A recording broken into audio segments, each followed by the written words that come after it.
This is All About Wine, the talk show dedicated to the wine industry since 2009, featuring winemaker, cellar master, vineyardist, and tasting expert, Ron. Basically, what we're trying to do on this program is just trying to educate people and trying to make wine less confusing and more friendly. From coast to coast and around the world. You know, we really have had some neat people on the program. I love that. Post your questions and comments during the live show on our Facebook page at www.facebook.com/allaboutwinebtr. Again, that's www.facebook.com/allaboutwinebtr. And now, All About Wine is on. Here's Ron. All right. Okay. Here we are, back for another episode of All About Wine. Apologize for last week. I was having feedback difficulties with my mic. Everything I said came back like 2 seconds later in my headset, and then I couldn't do it. So irritating, so aggravating. So I just, closed the show out, and that was it. So there was no show last week. What's that? Who's calling? Caller, we're taking requests. Welcome to the show. You're on the air. Oh, come on, turn off. Yeah. Okay. Or I've got the body all set. Come and pick it up after midnight. Right. So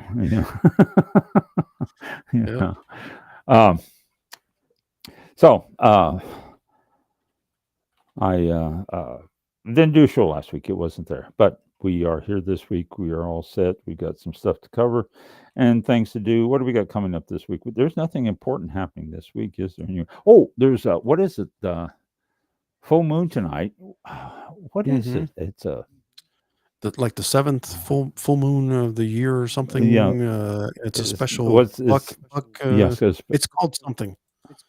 Yeah, I forgot what it's called. Yeah, me too. I can't remember. Yeah, that'll be your first assignment. Yeah, me too. And I can't remember what it's called. And that will be your first assignment for tonight. Find out what the name of the moon is tonight. Take a look here. I'm sure it's in here somewhere. So we got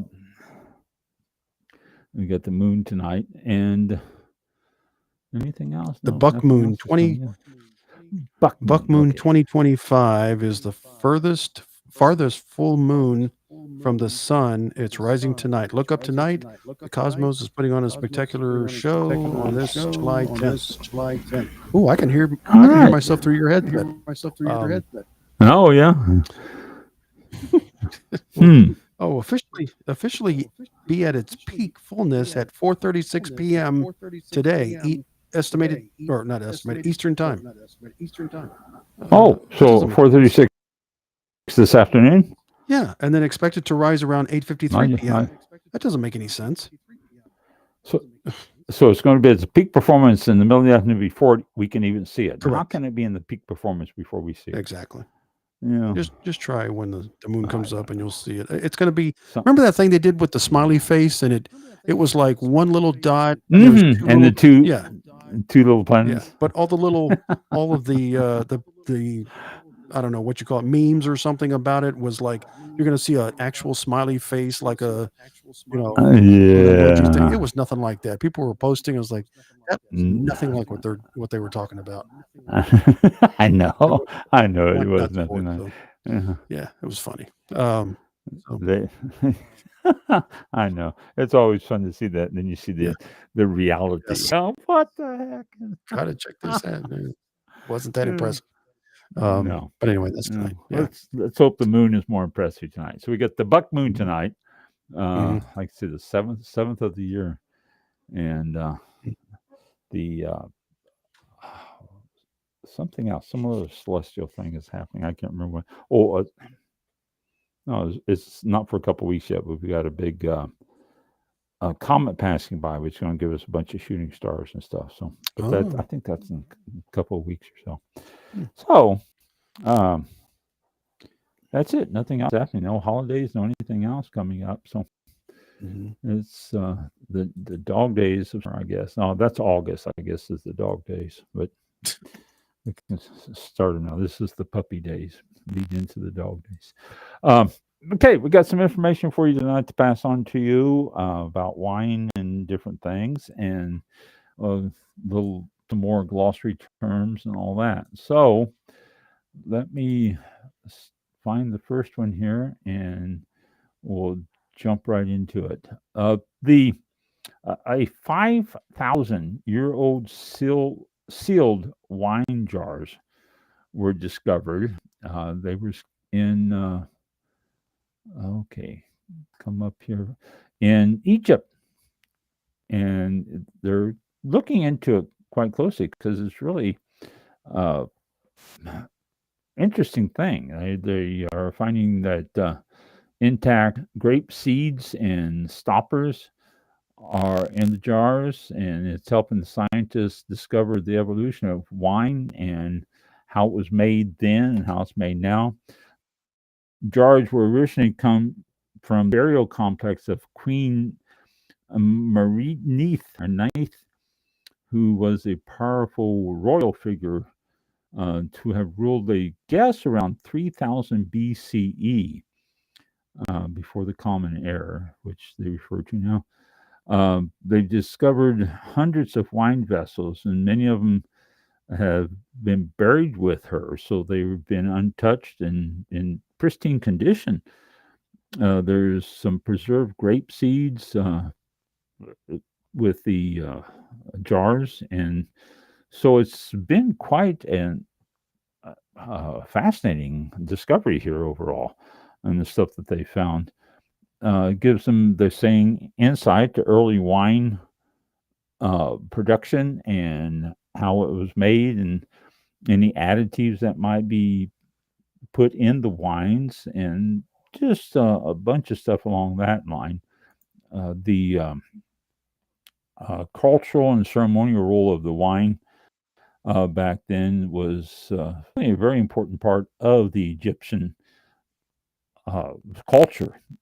They not only drank wine, but it was a symbol of status and a key element in religious and funerary, they say here, in funeral practices. The effort to preserve wine over millennia shows its value in both life and death.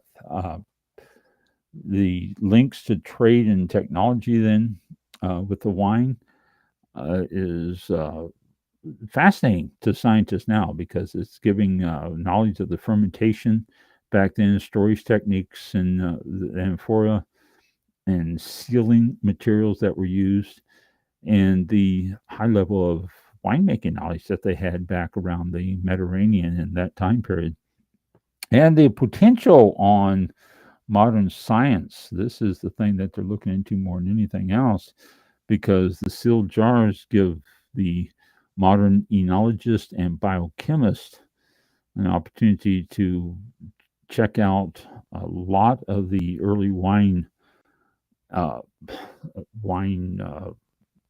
styles and grapes that were used, and the traditional methods of making wine. And it's also leading to some origins of the wine and the type of grapes that were used. And so they're saying that this 5,000-year-old wine that was discovered in Queen Meretnith's tomb, it's a bridge from ancient to modern worlds, and they rewrite some of the early chapters of winemaking history and use of it and all that. So this is really quite fascinating. I mean, finding actual wine preserves from that old could open up a lot of interesting discoveries and techniques, and even grapes, if they can get the grapes to grow then, or find out what type of grapes they were using and stuff like that. So As always, if I see anything else, I will continue to pass it on. But I thought that was quite interesting. 5,000-year-old sealed wine jars from Europe. Oh,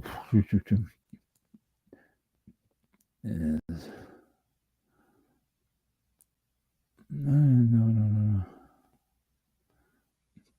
No, nothing in that section I want to talk about.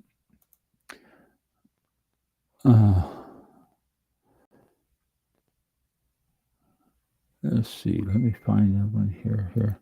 This one, Ravenswood. I'm sure you have seen Ravenswood wines. They're on grocery shelves in the states that can sell them, and they're really pretty common. Well, Ravenswood Winery is located in Sonoma, and it's up for sale as part of the bankruptcy sale, which involves about a dozen commercial and residential properties in the Lefevre Matson portfolio. And Ravenswood is one of them in that portfolio, and they have to diverse their portfolio to get out of bankruptcy. And so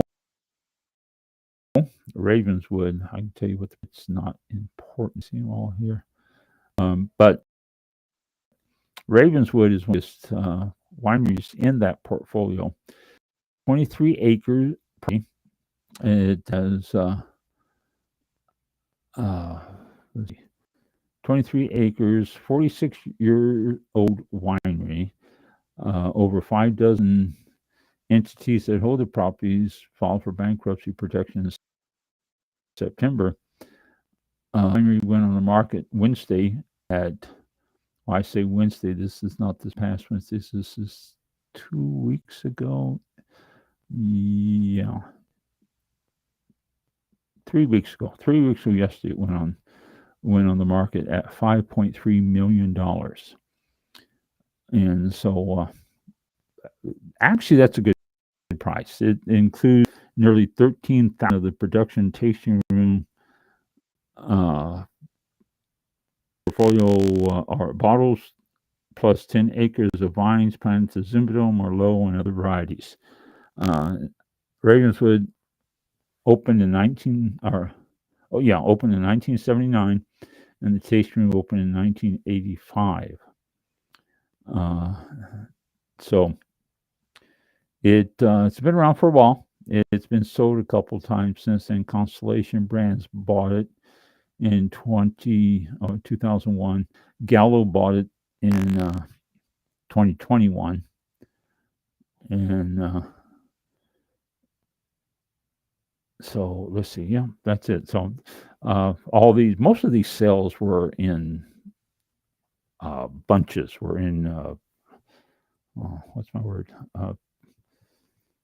In a whole bunch of other stuff with it and all that. They sold these, and Ravenswood was part of it. But it's being sold by itself now for $5.3 million. Includes a 1,200 square foot taste room, and was going to schedule to be remodeled, but it never has. It never started the remodeling.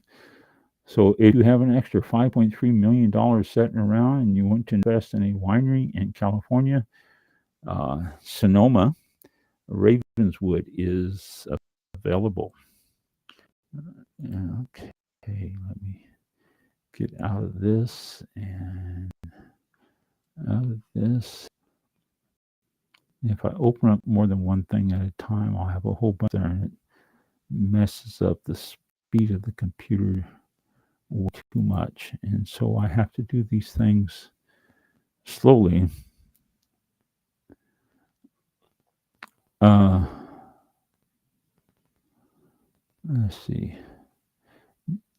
Which is very good. Okay. All right, nothing there that I wanted to talk about. I'll tell you what I do want to talk about, though. So I want to talk about the flooding in the United States. and I say the United States, not just in uh, Texas, but all over. We're getting floods everywhere in this country, and it's some devastating floods. The cliche thoughts and prayers with the people out there, but it is true. Let's take a moment, and I don't think it is a search and rescue mission anymore of any of those places. I think it's more of a search and recovery now. But uh, you know, give your thoughts to the parents and families of the victims on that. It's a rough thing to go through when you lose anyone for any reason, but when suddenly in something like that, it's a tough thing. If you want to help, you don't need to jump in your car and drive to Texas or South Carolina or North Carolina or New Mexico. If you want to help, contact the American Red Cross. And I've said this before, for any tragedy or any problem that's happened in this country. If you want to help, contact the American Red Cross and donate to them. And if you want to specify Texas or the Carolinas or whatever, you can do that, and they will put the monies toward those places. You look at any of these pictures of any of these tragic regions, and you will find American Red Cross vehicles there somewhere in the picture, because they're really good, and they can use the financial help more so than just about anything else. So American Red Cross, I'm an advocate of it, and it's, in my opinion, one of the best ones to donate to. If you're going to donate, they're the best ones to donate to. So that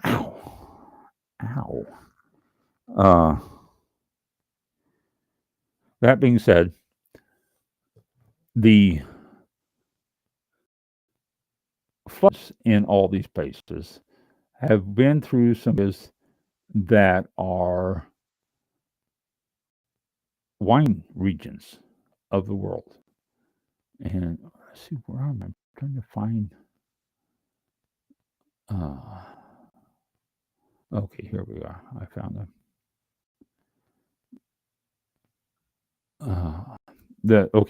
Wine region, hill country is where the river was. I don't know if you saw anything, but the river runs through a valley basically, and there was camps all up and down this valley. But also, that wasn't the only river. There were other rivers around there that were affected, tributaries and stuff like this. And a lot of the areas in the hill country are planted in grapevines on some of these hills. And so, because of that, I was curious about what has happened in that. And I found an article here which talked about these vineyards, but it didn't really talk about the recent problems they had. I can't find anything. This says here, how does all this rain affect the quality of the grapes being grown in the hill country in the regions of the state?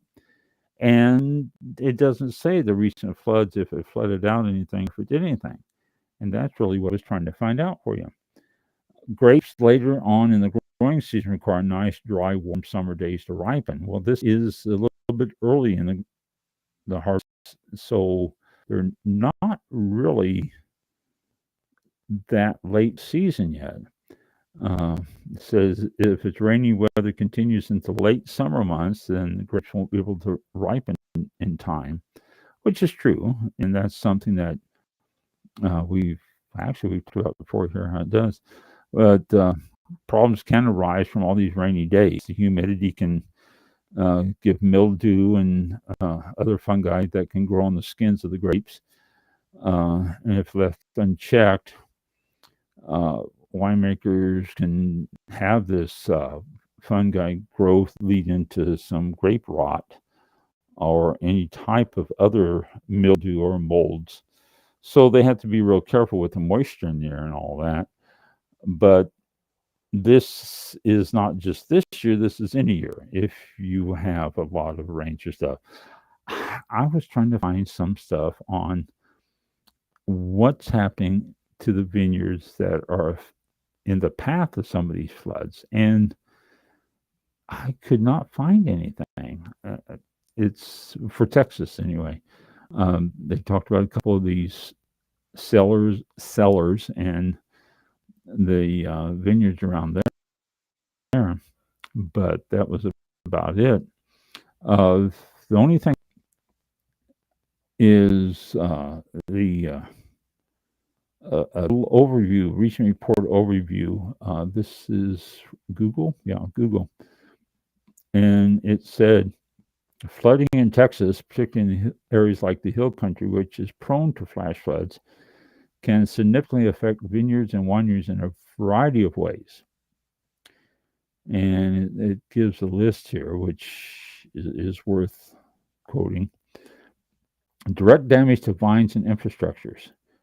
Soil erosion and vine damage. Heavy rains and subsequent flooding can cause significant soil erosion, potentially washing away topsoil, uprooting or burying vines and vineyard infrastructure. And infrastructure damage, wineries and vineyards may experience damage to buildings, fences, equipment, and even homes located on or near the property. That's true. I mean, okay, floods, you can understand floods can cause these problems. Again, I haven't found anything that quoted about any particular wine. You know what I'll do this week? Let me make myself a note. That's just not call the Texas wine. Call Texas and New Mexico and North and South Carolina Wine Council or wine people. Every state has a wine place, and I will call them and ask them if they have any information. I know California does, but pretty much every state does. So I will call them this week and check and see, and I'll have a report for you next week for sure on actually what these flash floods have done to anything, if anything at all. The flooding in Texas also continues to impact on grape quality and harvest. Ripening issues, excessive rain during the growing season can hinder the grapes' ability to ripen properly. And closer to harvest, it's not good wet conditions. Disease pressure, high humidity resulting from rainfall and flooding increases the risk of fungal diseases like mildew and botrytis, which can damage the grapes and lead to rot if not managed carefully. Dilution of juice. This is something that I think can cause quality issues with your grapes. Excess water uptake by the vines can dilute the sugar levels in the grapes, and this impacts the quality of the wine eventually, becoming very juicy grapes, but it doesn't help the quality of the wine, just basically waters it down. And compromised harvest. Saturated soils make it difficult to access vineyards with equipment, delaying or complicating harvest operations. We've talked to wineries in the past, and I have visited some that have had excess rains, and they stand on their back porch looking at the vineyards and looking at the grapes, and it's just so wet they can't get their equipment out there, and there's no way they can get enough people out there to pick it all, and it just they got to wait until it dries out and it continues to rain. Long-term effect: soil health degradation. And soil compaction due to heavy equipment on saturated ground can make it harder for vine roots to spread and for water to penetrate the soil. This could affect wine growth and the health in the long run. potential vine death in cases of severe and prolonged waterlogging, especially in soils with poor drainage. The lack of oxygen in the root zone can be detrimental and may eventually lead to vine death. And this is what happens with flooding, and flooding that sits on the ground over the roots for any period of time.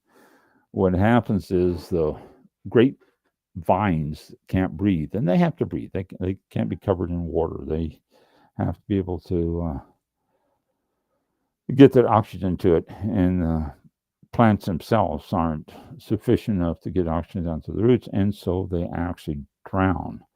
We had that issue at the winery that I had back right when I lost all my grapevines during the hurricanes. What hurricane was it? Helen? No, it was before then. It was like 2004, whatever hurricanes went through there. And it was lost. I didn't lose them all, but I lost a good 50% of them. And reduce yields. Flooding events can lower the grape yields due to vine disease, disease pressure, or difficulties during harvest. Obviously, we just talked about resilience and adaptation. Management practices. Diligent canopy management to ensure proper air circulation and sunlight exposure, along with careful monitoring and timely application of fungicides, can help mitigate disease pressure associated with wet conditions. Rootstock selection. Choosing rootstocks with better wet feet tolerance or roots can help vines withstand overly saturated soils and benefit from deposited nutrients.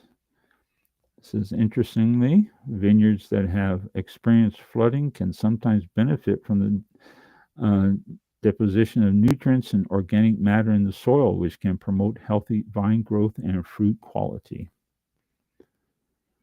And while flooding poses significant challenges to the Texas wine industry, wineries and vineyards can implement strategies to minimize the negative impacts and adapt to these climatic events, which is flooding and rains, but the flash flooding doesn't really fall into that category. What it basically does is just wash everything away.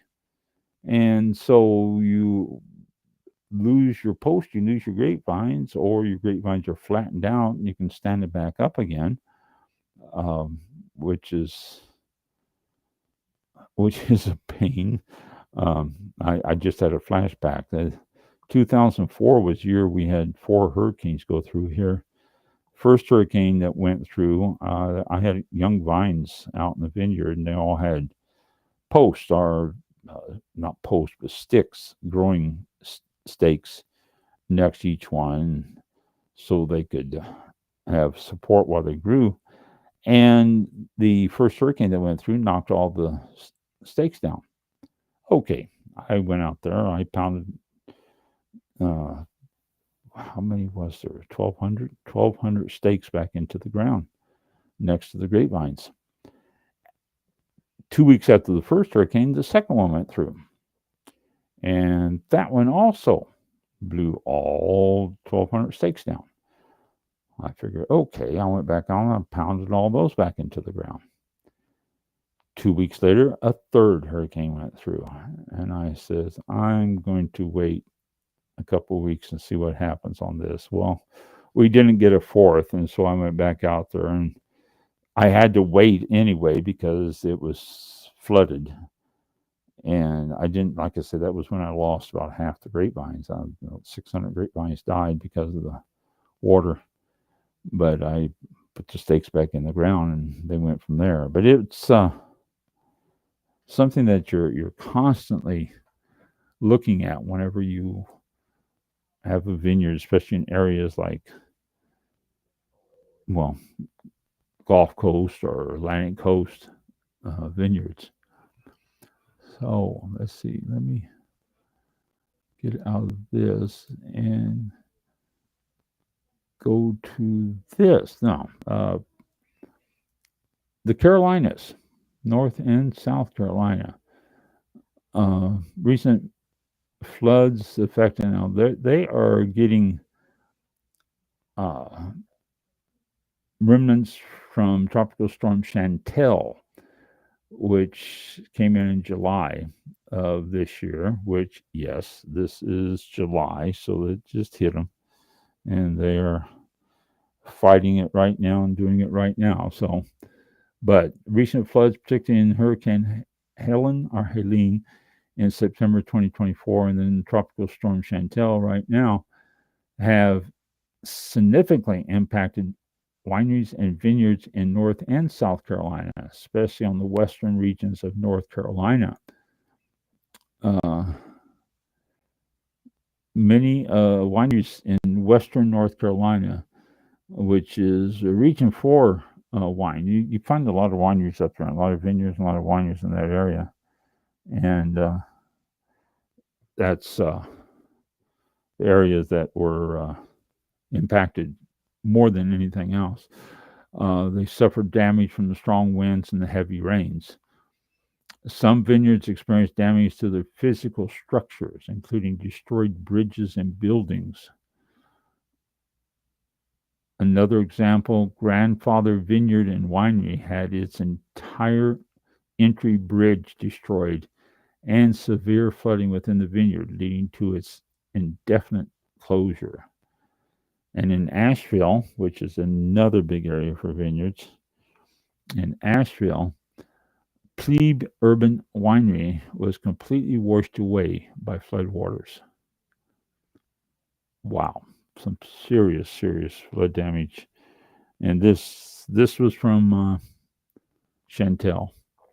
The financial loss, wineries experienced lost revenue due to closures, particularly during October, which is a busy month. Now, this was from back during Hurricane Helene, so that hit in September, and they're referring to the closures of October that year.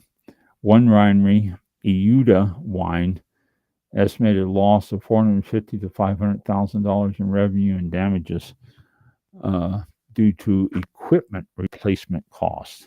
And this is something else that you got to think about in wineries too, is not just the fact that they've lost their vineyard, which is extremely expensive when you start figuring the cost of replacing, but the equipment that they have. A lot of these places have some very expensive equipment that, especially if they have large acreage, they have very expensive equipment to go out and take care of it. And so, because of that, you can, $500,000 in damages. So, and the impact on tourism, which is critical for that region there. It's a big wine industry there. People talk about the Napas and the Californias, but you get to the Carolinas and Virginia and stuff like that over there on the East Coast, and there is a tremendous amount of tourism involved with the with wine industry. But they said the tourism was severely affected by the floods.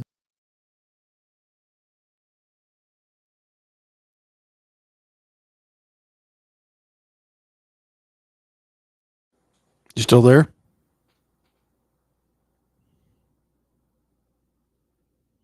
Hello?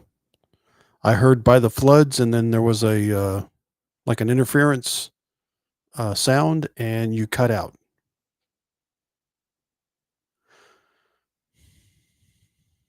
Are you still there, Ron? If you can hear me, I cannot hear you.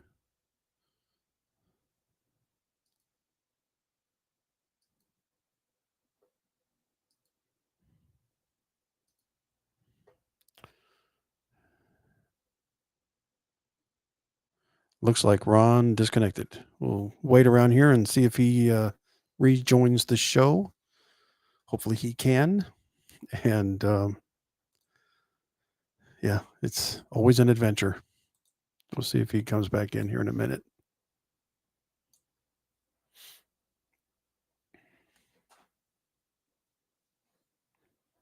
I don't have anything to play right now.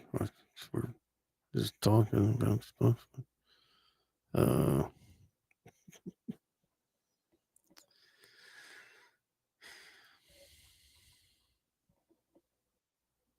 Okay, I think he's back now.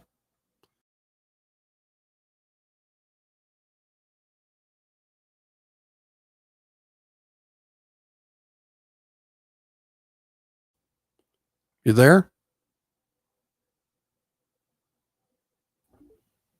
No, I think he's on. Try it again. Yes, There you are. Woohoo! I'm here. There you are. Woohoo! What Yes, happened? you're there. Yes. I don't know. You were talking, and then all of a sudden, oh boy, yeah, it was done. Well, you asked me if I was still here. I went back to studio page, looked up, Yeah. and it in upper right hand corner it said "in stream." Does that? Are we going out? Yeah, we're still on. It's just that's the button to push to stop the show. To end it. Oh, okay. Yes. But when I first went back to it, it said connecting. Mm-mm. When you said you still there, I came back to the studio page, and that upper right hand said connecting. I'm probably going into the show, but yeah, it's still on. Hasn't skipped yet. Yeah. But you were talking, and you went, and then it was off. It's like there was a interference or some kind of thing, and you were gone. We got thunderstorms around the state anywhere? Let me check the radar. All right. I don't think so. Yeah. Anyway, continuing. All right. Yeah, I heard you ask me if I was still there, and I go, "Oh no!" All right. So, challenges in recovery. Businesses face the difficulties in accessing federal funds for repairs. The rebuilding process could take years in some areas, and it says community support for the wineries is one of the great things, and these areas do have great community support. They do fall behind these wineries and attend events and all that they put on there, and do what they can to get it. Despite the devastation, there's a prevailing sense of hope, and there are still grapes in those mountains that haven't been affected, and that means that there's still a future for wine. And the opening and recovery effort, some wineries have reopened after months of cleanup and repairs, and others are working to rebuild and attract visitors back to the region. So the Carolinas are doing what they can to get back on their feet after some of these devastating flash floods not flash floods, the devastating hurricanes and tropical storms. The western North Carolina particularly is hard hit.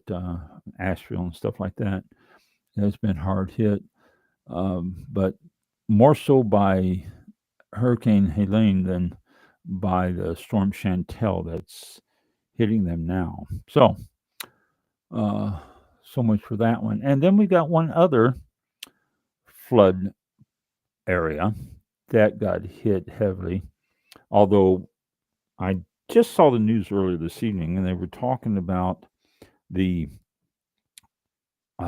storms heading up toward eastern Pennsylvania, New Jersey, Maryland, stuff like that. That whole area is going to get some heavy rains and possibility of flash floods there too. And all those areas have a lot of wineries and vineyards. I might even try to call some of those states too and see if I can't get a hold of the wine centers, because they're all susceptible to wet grounds that could affect the grapevines themselves and could affect the harvest. not too far, really. This is July, August. Yeah, we're a month out at least for harvest of most of these. So we'll see. But uh, another area that's affected by heavy rains and flooding is New Mexico. I don't know if you've seen that, but there has been some serious flash flooding there. The main picture that you see more than anything is the house floating down the arroyo or the creek area. Areas like Ruidoso, Ruidoso, Ruidoso, uh, says production disruptions and sales losses are going to affect it. Noisy Water Winery in Ruidoso, for example, experienced a 2-week loss of production and harvest preparation due to evacuation orders following wildfires and subsequent torrential rains. The winery also saw a significant reduction in projected revenue during their busiest months for direct to consumer sales. And infrastructure damage and accessibility issues, roads and utilities have been impacted, particularly hindering access to vineyards for maintenance and harvest and making it difficult for consumers to reach wineries. Increased vulnerability due to burn scars. Wildfires in the summer of 2024 have left burn scars that make the terrain less absorbent, increasing the risk and intensity of flooding. Even a small amount of rain can lead to significant flooding in some areas. Challenges beyond direct damage. The floods come amidst a broader downturn in the wine industry, with decreasing demand and an oversupply of grapes, adding further pressure on wineries already struggling with weather-related issues. It says, in short, recent floods in New Mexico have caused significant disruption and economic losses for vineyards and wineries, compounding existing challenges within the industry. The combination of wildfires and sufficient flooding has created particularly difficult conditions in some areas. So it's uh, the flooded areas. It looks like the vineyards in some of the flooded areas are being impacted more so than we thought. Although I would hope that a lot of these vineyards aren't being built and the buildings aren't being built on areas where the water would come rushing down. But I guess that doesn't make a difference if you're getting a 20, 27, 29-foot wall of water coming down in some of these places. It's going to not make much difference if you plant this stuff up on the hillside or not. It's still going to affect it.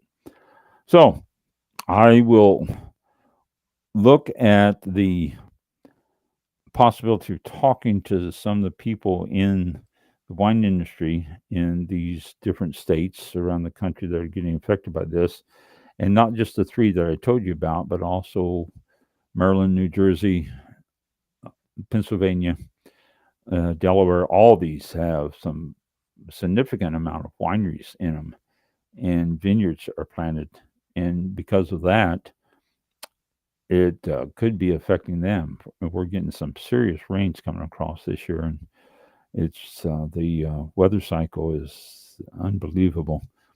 Although for the last couple 3 days, we've been getting Sahara dust here in Florida, which has cut back on some rains and cut back on the possibilities of hurricanes. As long as that dust is coming off the Sahara Desert over in Africa, I'd rather see some dust than I would some storms coming off of it, which is always a possibility too.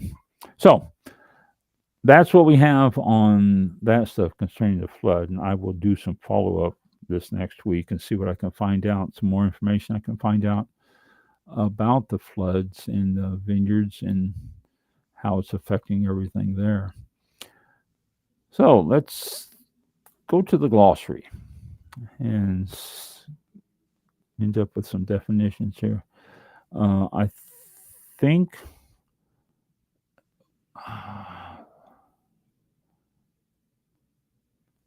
we stopped with What do you know, Did you Mike? did you do one last week or no?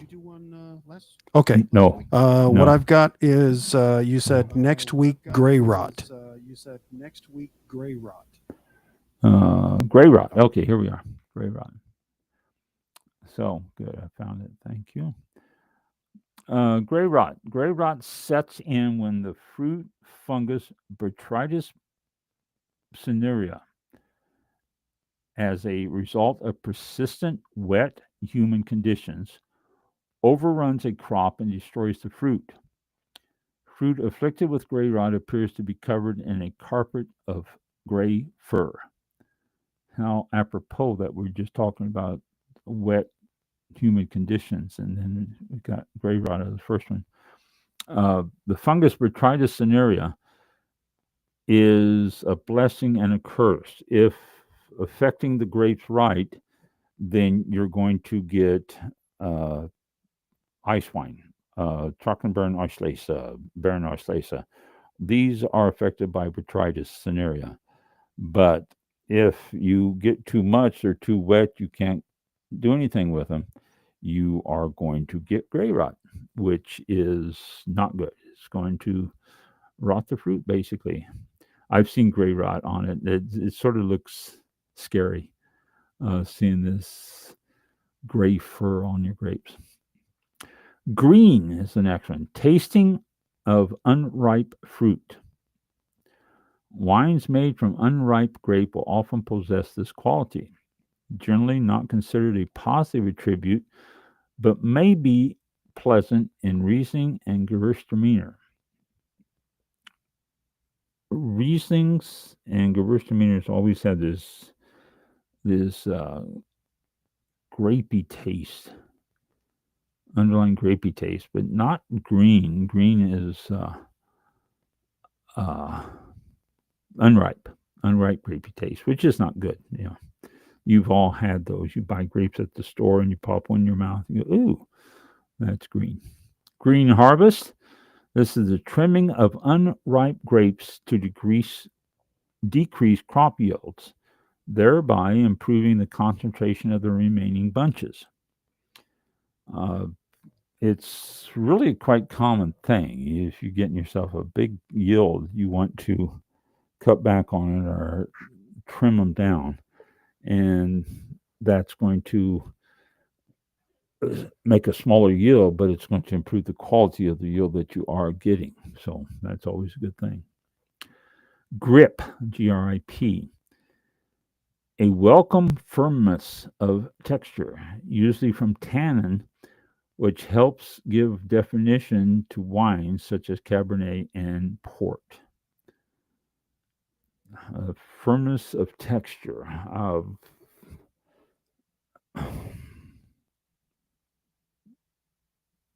I don't know. I'm trying to think of a way to describe that, and I can't think of a way to describe a firmness of texture. Tannin is probably the closest to it, but I'm trying to think of some other way besides tannin.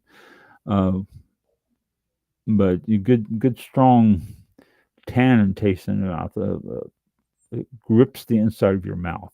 That's probably the best way to describe it. Grips the inside of your mouth. That's your grip from the tannin. Next one, and this is German, and they don't have a pronunciation thing for it. But grosses Giwak, or Giwak, grosses Giwak, Grosses, grosses and Giwak or Giwak, G-E, in German, most of it's harder sounding G's. G-E-W-A with the little double dots above it, C-H-S. G-E-W-A-C-H-S. Grosses Giwak. This is a term of distinction used for dry, single variety wines from Germany's leading vineyards, known as Grosses Lager, L-A-G-E, which is the equivalent to Grand Cru vineyards in France's Burgundy region. These wines must be labeled with GG and their grape variety and the name of the vineyard from which they are made. They must also meet several production requirements. For example, they cannot be made from harvests exceeding 30 hectoliters of grapes per hectare, or approximately 2.5 acres. Their grapes must be harvested by hand, and they can only be made using traditional methods. The majority of these wines are Riesling, but other grapes are allowed as well, depending on the region. These include, but are not limited to, Pinot Noir, also known as Spot Burgunder, Sylvaner, and Chardonnay. Spat, I said Spat Burgunder. GG wines are released into the market on September 1st, about 1 year after harvest. The reds are released about 2 years after harvest, also on September 1st, and must be aged for at least 12 months in oak barrels. So pretty strenuous rules and regulations for those there. I've had some before. I honestly never knew the full extent of it until I was reading this. But I've had some before, and you can. Well, the German labels, normally German labels of wine tell you exactly where the vineyards are and what's going on. Because of that, because they know what's being planted in areas, a lot of them used to not give the grape varieties on it. Just you would know from the vineyard, and now they do list the grape varieties on it also. But these are very strict rules and regulations, just like Burgundy regions and different regions around the world. Next one, grown, produced, and bottled means the winery handled each and every aspect of the wine growing. They grew the grapes, they produced the grapes, aged them, and did all that, picked them, and then they bottled them. You see that here in the United States a lot, grown, produced, and bottled. Let me get a sip.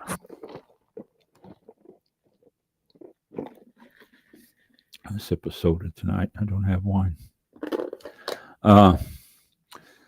Next one, Guyot pruning, Guyot. Guyot. Yeah, I think it's Guyot. Guyot pruning, a vine trellising system named for French agronomist Dr. Jules Guyot, who promoted it in the 19th century. In this system, the vine's oldest canes are branches that are generally between 1 and 3 years old, and the majority of its younger canes are cut in winter, leaving only 1 or 2 designated canes for bud growth. Growing indirectly from the vine's trunk, each surviving cane is left with a spur. And this spur is a stub left by cut cane, and left with a spur at its base, which will eventually become the next year's designated cane. Appellation laws may dictate the length of these canes or the number of buds they can bear. Now, there again some appellation law, some rules and regulations about vineyards. The United States overall is pretty lax on a lot of their rules and regulations compared to other countries and other regions. France, well, Germany, I just told you about, and stuff like that. So some of these other areas are pretty strict about what you're growing and where you're growing them and how you're growing them and all that stuff. Appellation laws may dictate the length of these canes and the number of buds they can bear. I just read that. Because it can help protect vines from frost damage, Guyot training is especially popular in cooler regions, including Burgundy and Champagne. Layout training is also used to reduce yields and potentially limit the development of disease. If it does or not, I'm sure it does. They've practiced it for a number of years and they know what they're doing. So, uh, Gayot pruning. And like I say, you had all these different rules and regulations for the areas, the regions you're in, and all that. Okay. I'll tell you what, let's, for a few minutes, go to the H's here. And see what we have in H's. Oh, we got a bunch of little short ones here, so let's go ahead and do some of these. Got a lot of short ones here. Haupttracken. Let me see how this is pronounced. Haupttracken. Yeah, I said it right. Haupttracken. Haupttracken, German term meaning half dry. Contains some residual sugar, but not more than 18 grams a liter. Half bottle. This is a 375 milliliter or a 3/8 liter. This is a half bottle. You've seen them. These are the little half bottles. You go into places and the wine costs, $150, but they have those smaller ones. You go, oh, give me 2 of those, and you're spending $75 each on those, but you think you're getting a deal. Hang time. The amount of time a grape spends ripening on the vine. Longer the hang time, usually the better. Sometimes you're taking a chance, though, with your hang time. If you want the botrytis to work on the grapes and get these things look like little raisins, you leave the hang time on there, you can get severe storms come in and destroy your crop. So hang time, the amount of time it stays on the vine. Hard or firm, a quality that usually results from high acidity or tannins, often a descriptor for young red wines. And yeah, that's a good way. It's just a firm wine. Harmonious, well balanced with no component obtrusive or lacking.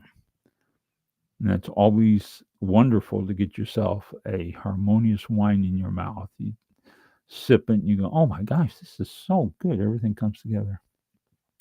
Harsh, used to describe astringent wines that are tannic or high in alcohol. It's a harsh wine. Harvest, the process of picking the grapes, whether by hand or machine. Also, the time period when the grapes are picked, usually September through October in the northern hemisphere and March through April in the southern hemisphere. So we're still a month and a half, couple months away from harvest happening here, usually. Hazy, used to describe a wine that has small amounts of visible matter, characteristic of wines that are unfined and unfiltered. Head trained refers to a method of vine training. Head trained vines are freestanding. A trunk is formed which several branches will grow vertically, resembling a small tree. You've seen those. When you go out to wineries, be sure to check out the vineyards if they have them around there. Most of them do have them around there. Check out the vineyards. Look at the vineyards. Don't just look at the clumps of grapes hanging down, but actually look how they are trained on the trellises and look at the trunks of the vines themselves. Some of them get this real heavy bark all up and down the trunk. So look at those too. And some of them have a head trained trellis, and some of them have a lot of spurs on it and stuff. So look at the vineyard not just as, oh wow, this is a vineyard, but look at the grapevines themselves, individual grapevines themselves. Okay. Heady, Heady, used to describe high alcohol wines. And the next one, Hardy. We'll start with that next time because I think it's 8 o'clock now. Yeah, it is. So Hardy is our next one, Hearty. And we'll go from there on the next glossary. That was quick. Okay. Well, there we go. we have another, I think it's still like 40-something minutes until the moon rises, in case anyone's still keeping up with that. Oh, now I can hear myself again. Is it really that much? Yeah. Can you? I know, that drives me crazy. That's what happened to me last week. Yeah. Yeah. So we I don't know will why it does it. Is it? Yeah. close the show at this point, and thank you all for tuning in again. And we will see you all next week, which will be July the 17th. There it goes. It Wow. comes up. Yeah. Almost. Do you know it's closer to 2050 than it is to 2000 now? We are closer to 2050 than we are to 2000. Wow. Okay. Yeah. That's impressive. Yeah, that really makes you It feel old, does. doesn't it? Yeah. Well, Yeah. so, gosh, I know I won't make it to 2050, but hey, it's good to be here now. So, let's That's every you day. may surprise yourself. I remember back in 2025 when I was told Yes. that, So Yeah. we'll be back on the 17th, which is next Thursday at 7 p.m. Eastern time, right here on social media and wherever else we're played. But thank you all for tuning in. Have a great weekend and a week ahead, and be safe. And until next time, thank you. Take care. and stay hydrated. And again, if you want to donate to any of these floods, Red Cross, American Red Cross, and you can designate flood relief. So, thanks for listening. Yeah, absolutely. Thank you. This concludes tonight's broadcast of All About Wine with your host, Ron. For show information, links to All About Wine on Twitter and Facebook, or to be a guest on this show, visit the show website at www.allaboutwinebtr.com. Archived shows are available for download on iTunes or on our show page at blogtalkradio.com/allaboutwine. Thank you for listening. Drink responsibly, and we'll see you next time on All About Wine.